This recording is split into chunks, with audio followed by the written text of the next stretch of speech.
Johnny Dollar. Freddie Friedkin, Johnny, over here at Mono Guarantee Insurance. Freddie, how are you? Oh, same as always. Listen, why don't you do me a favor? If I can. Ever hear of an old dame by the name of Mrs. Ambrose Winifred Van Terkel? Ambrose what? Van Terkel. Oh, I'm happy to say I haven't. Yeah, I guess you have a point there. Nancy's an old first budget. Lives over in South Tyrone, 1227. South Tyrone? She must be loaded. And depends on how you look at it. But we have written a bit of insurance on her jewelry. And Johnny. How much? Just under $250,000. And Johnny. You're kidding. Not a bit. But now listen. My regular commission on $1 million? Now listen, will you? Freddie, say no more. I'll take the case.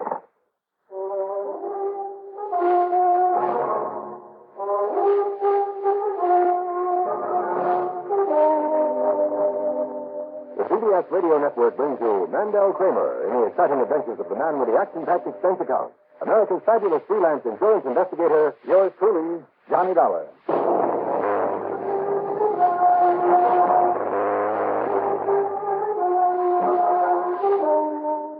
Expense account submitted by Special Investigator Johnny Dollar to Mono Guarantee Insurance Company, Hartford, Connecticut.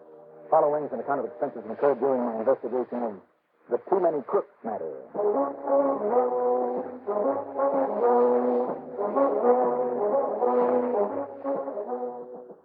You know, they say that too many cooks spoil the broth.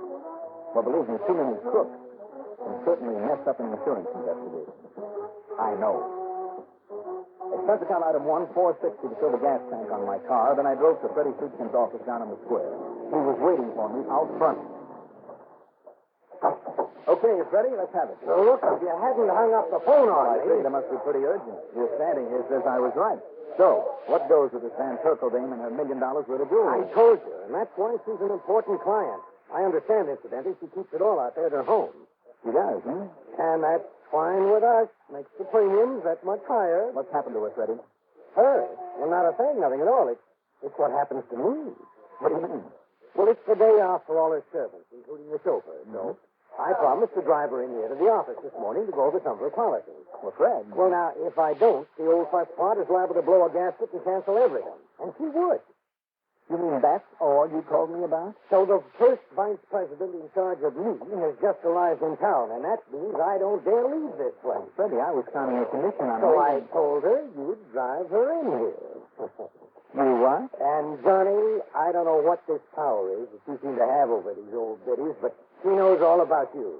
Listens to every program every week and thinks you're wonderful. Freddie, flattery will get you nowhere. Now, look, instead of chewing me out, she said fine. She'd get all tricked up in her Sunday best and be waiting for me. Oh, Freddie, look. And I'm serious, Johnny. This is really important. Am I supposed to wear a uniform and chauffeur's cap? I'm not kidding. It is important, very. Will you do it as a favor to me? As a favor to you? Yeah. No. Now, Johnny. But I will for another reason. Oh? I would just like to have a look at the female who can throw such a scare into fearless Freddie Friedkin.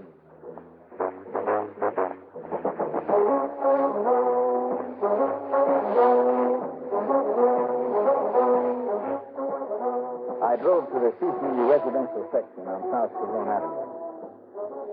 Number 1227 was one of those huge, once very fashionable brownstone affairs surrounded with broad lawns, formal gardens, and plenty of stately elms.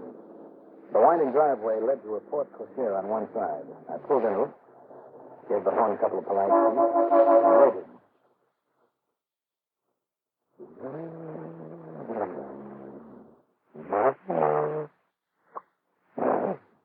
Looks like a ladyship really does want service. Well,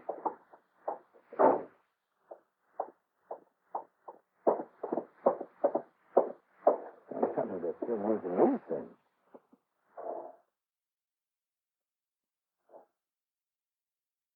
Well, come on, the ladyship, your carriage is waiting.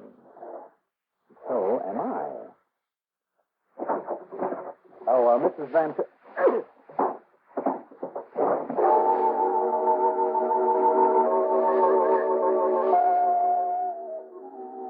When I finally saw the light again, the birds out there in the trees were singing merrily. But to my aching head, it sounded like they were screaming. I just lay there for a minute or two trying to collect my wits. Whoever given me that cloud over the head had really done a good job of it. It made sure I'd stay out of circulation long enough for him to... But wait a minute. I had just one glimpse of him in a brief second when I'd opened that door. Willie McPeak, That's what it was. William McPeak, slugger and second story man with a record as long as your arm. With old Mrs. Van Turkle alone in this big house. And painfully to get back on my feet. Mrs. Van Turkle? Mrs. Van Turkle!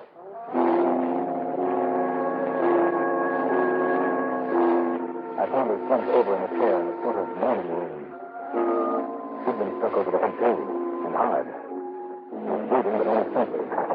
I grabbed the telephone.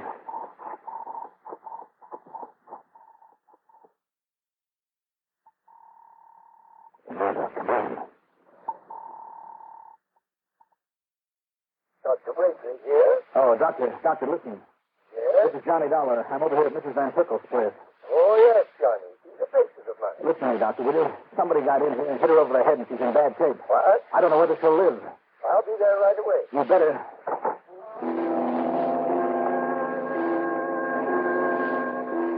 Another call, this time to headquarters from Sergeant Harry Benning. He promised to send somebody pronto. Then, after throwing Afghan into Mrs. Van Turkle, I looked around. Finally, I found it in the library. The oil painting pushed aside. And back of it, the wall safe. Broken open and very empty. On the floor, a single ring that apparently had been dislodged in the setting. I dropped it in my pocket and made another phone call.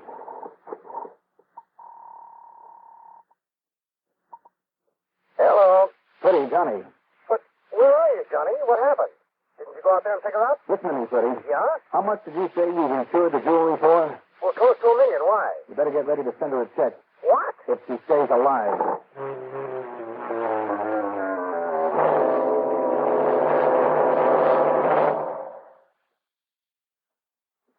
This ever happened to you? You're driving down a long highway or working late, and then monotony makes you feel drowsy. Perk up with No-Dose. No-Dose keeps you alert with the same safe refresher found in coffee. Yet No-Dose is faster, heavier, more reliable. Absolutely not habit-forming. The safe way to stay alert without harmful stimulants. No-Dose.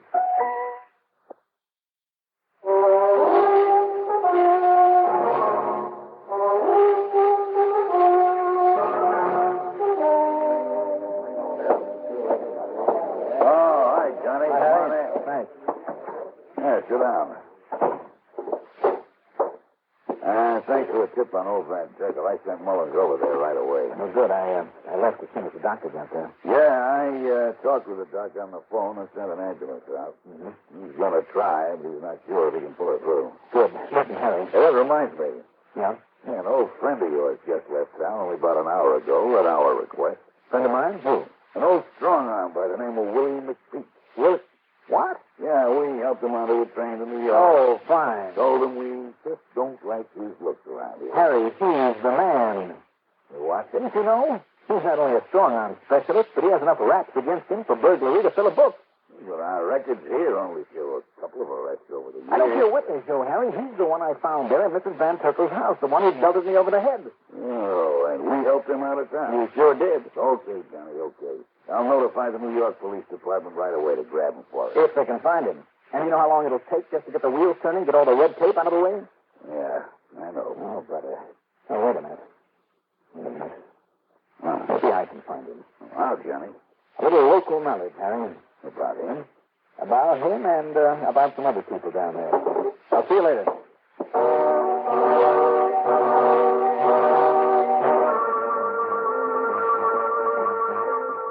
Item 2, 1045, plane fare to New York. And I was lucky. A flight took off just a few minutes after I got to Bradley Field. Item 3, in the big city, $4 even for a cab in to 18th Precinct headquarters. Before even talking to my old pal, Lieutenant Randy Singer, I appropriated a phone in the office next to his and made 5 calls to men who were always ready to dig up a little information from me for a price. Then I walked into Randy's office. Okay. Now, what's it all about, Johnny? You can make all those calls to him there. Randy, if I told you, you'd probably round them all up and toss them in the jug. Oh, stories, huh? Right. And they're a lot more valuable to me on the loose. Well, sure you haven't better tell me who they are so we can, sort of protect them for you. Uh-huh. Departments can always use some extra talk as clues, you know, Johnny. Randy, I'd rather not. Okay, but stop tapping that diamond or whatever it is on the top of my desk, will you? Want to scratch the glass? This diamond is what I came here about. Well, Johnny, you sure couldn't pick a bit of gold and Michigan down here in Chester. Why, what's that? Oh, everything. Something's on our necks again. There's a lot of phony gold circulating around. Oh? Places are darn good. It takes an expert to tell the bad 10s and 20s from the good ones. How does it mean? Yes and no. I mean, when you say rings, you're pretty up to those boys around here, Johnny. I mean, we've got a feel on almost all of them. Almost. Well, of course, the federal boys are beating their brains out, too, but what's happening is this. Yeah? Every time we knock over a print shop that's been making the stuff, we get there too late. How do you mean? Well, the plates are gone. Been sold to someone else. And not just to another printer, Johnny. That we could track down real easy. I think, guys. I hope. But to some intermediary, some brain who plants them with another printer just long enough to get out a mitzvah and then pass them on to somebody else. Well, maybe you better shut down every print shop in town, Randy. Oh, sure. You know what it takes? Just one little press tucked away in somebody's basement. City this size, it could be thousands of them. But the department's raising Cain, the feds are complaining we aren't cooperating, I feel lousy. And what's your problem? Willie McKeith. McKeith? Well, he hasn't been active for a long time. Oh, he hasn't, Ambitious, Willie? Yeah. Always on the way to something big and always ending up in the place. Let me tell you now, Randy. Excuse me. Yeah? No. We tried peddling juice balls for a while, Johnny. 2 years up the river. Tried just making another turn. Tried half a dozen rackets. Always fell on his face.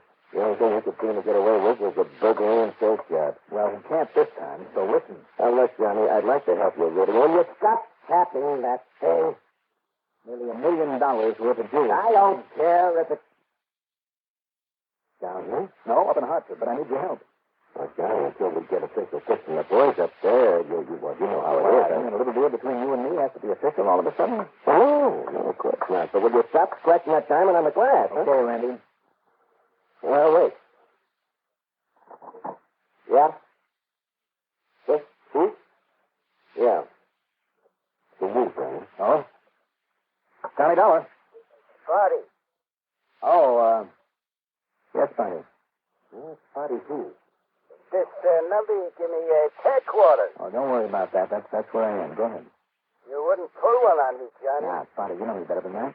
Yeah, I guess I do. You got something for me?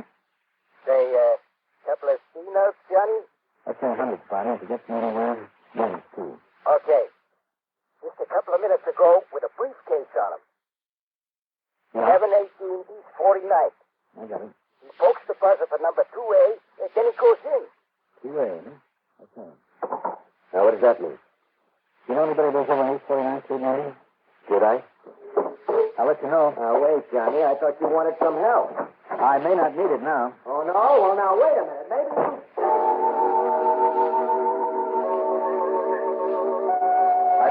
$1 even for a cab with a musty 16-unit apartment building on East 49th Street. I quickly pushed the button for this apartment number 2A. They all must have been out here. The tenants had gone out because nobody pushed open the lock on the front door for me. So I flipped the lock, and I quietly went inside and up the stairs to the door of 2A.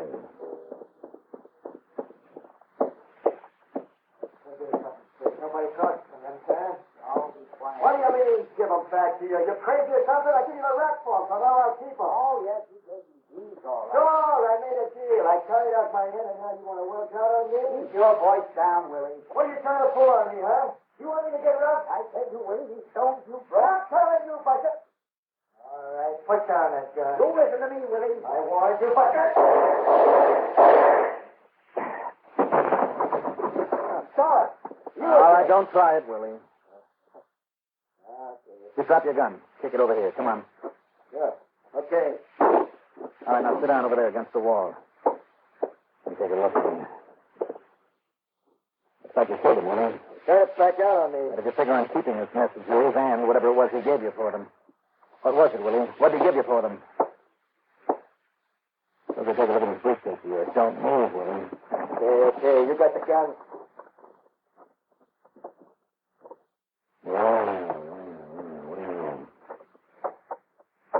About as pretty a set of plots to making plans and plans as I've ever seen.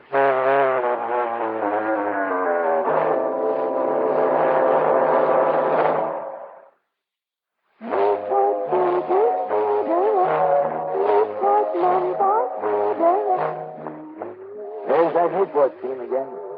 Comes through like the taste of a Newport Desert cigarette. Fresh and clear. Like the voice of a girl you used to know. Listen.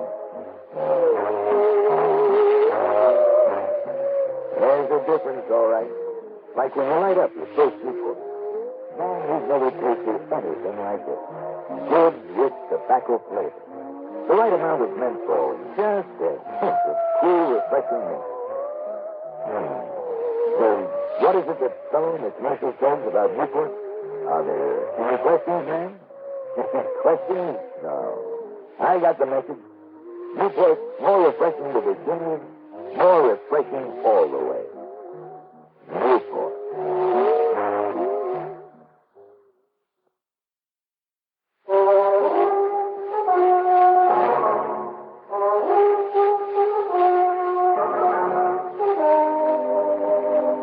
Randy, this is Johnny again. Johnny, where are you calling from? 718 East 49th. Well, listen, I just... Apartment 2A. There's a guy living over there we've been looking at for years. There was, Randy. Name of Horace Petersley. A passer of hot jewelry, that sort of stuff, you know? Only we never have been able to... Hey, what'd you say? What? That's right, he's dead. Okay, I'll be right over. No, Randy. What do you mean? Send somebody else. Well, now listen, Johnny, if you knocked him off, I mean, even... Somebody else killed him, Randy. The punk I have sitting here at the other end of my gun. Who? You stay right there in your office, and I'll be along in a couple of minutes with the Van Terkel jewels and with Willie McPeak in tow. You're kidding. Not a bit. And that's all the more reason I better get over there. No, Randy, because while you're waiting for us, I want you to get hold of Fritz Melchior. That, gemologist? Yes. Tell him to get there immediately with all of his equipment. Well, I don't get it, Johnny. You will, Randy, you will.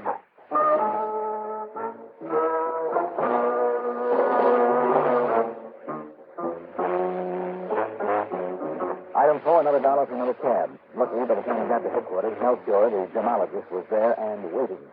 I handed him the Van Terkel jewels and told him to set up his equipment on Randy's desk and get to work. Now, it's going to take the ultraviolet lamp a moment or two to get warmed up, Mr. Dollar. Oh, that's perfectly all right, Mr. Melchior. In the meantime, I'll just set up this butyl refractometer and the mic. Just take your time. But why can't we just book Willie and lock him up, Johnny? Conroy's going to get tired sitting there holding a gun on him. Randy? it's time for me. And he sees what I think he's going to see. He wished that he had that gun to shoot himself with. Thanks to you, by the way. What do you mean by that? I remember that since he got a little annoyed earlier when I sat here at the glass-top desk fooling around with the stone that Willie left behind at Mrs. Van Terkel's. But sure, you kept tapping, and rubbing it over the glass, trying to scratch. Just the point, Randy. Rubbing it on the glass, but not scratching. Huh? Johnny, you tell me, is there a single scratch there? No. No, Johnny, you're right. Son of a gun. No, of course, it isn't absolutely conclusive. I make no bones about it. It didn't sink in at all while I was doing it. But when I heard the now deceased Horace Petersley back there in his apartment, when I heard him telling Willie that the deal was off to give him back the place, it suddenly dawned on me. Yeah, so maybe we've got more crooks on this deal than we bargained for, huh? Too many crooks. Mm-hmm. Including a little old lady who figured on collecting nearly $1 million on that stuff that Mr. Melchior is looking at. Hey, now, listen, what do you mean by that? All right, hold it down. Well, Mr. Melchior? Gentlemen, there is no question about it. Are you sure, sir? I am absolutely certain. Now, look here, please. You too, Lieutenant. Yeah? You see, I used a polished piece of corundum. Now, does the so-called diamond stress it? No. The corundum wears away the stone. And here, the test with the refractometer is further proof. With the what? The refractometer. It measures the deviation from a straight line suffered by a ray of light in passing obliquely through various media of varying density. Now, look here, under the ultraviolet light. Now, you see? Yeah, that's mighty pretty, Mr. Melchior. Now, that is a genuine diamond, Lieutenant, that I brought along for comparison. But, now look at this one, under the black light. And this. And this. And this. And this. A lot of nothing by comparison. Exactly. In other words, Mr. Melchior, the supposedly precious jewels insured by Mrs. Van Terkel. Quite so, Mr. Dollar. They're scrap, paste, common glass. They're not valuable gems. What are you, some kind of a nut? Although some of them have been very cleverly No. Hang on, don't Conway. Wait a minute. Look. It ain't true. It's a lie. It ain't true. I took him out of that safe myself. I had to kill a man to make a deal with him. No, it ain't true. True, all right, Willie. Then I've been robbed. Get him out of here, Conway. Lock him up. Right. Look, I've been robbed. Well, Johnny, much as I hate to admit it, you've kind of done yourself a good day's work. Well, of course, Willie helped a bit. Hell, Sure. He got hold of those counterfeit plates for you, Randy, didn't he? And he took care of that Peterson character for you, too. So, Randy, why don't you be a nice guy and see that he doesn't get more than a couple of life terms.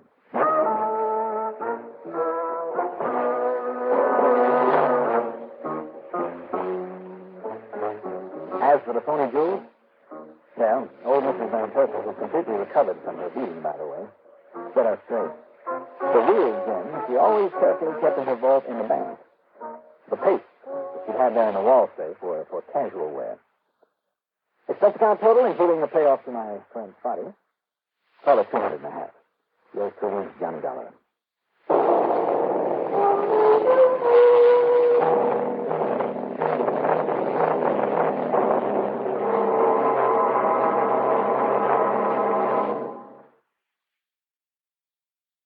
When you get premium gasoline performance at regular gasoline price, find out what so many other car owners have found.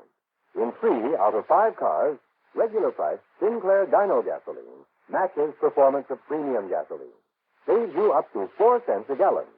Almost anywhere you see the Sinclair sign, you can save up to 4 cents a gallon with Dyno and still get premium performance and mileage.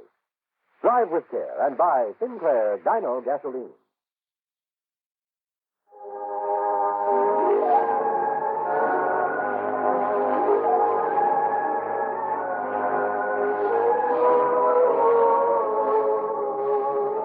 Yours truly, Johnny Dollar, is written by Jack Johnstone, produced and directed by Fred Henderson. Music supervision by Ethel Huber. Sound patterns by Walter Otto.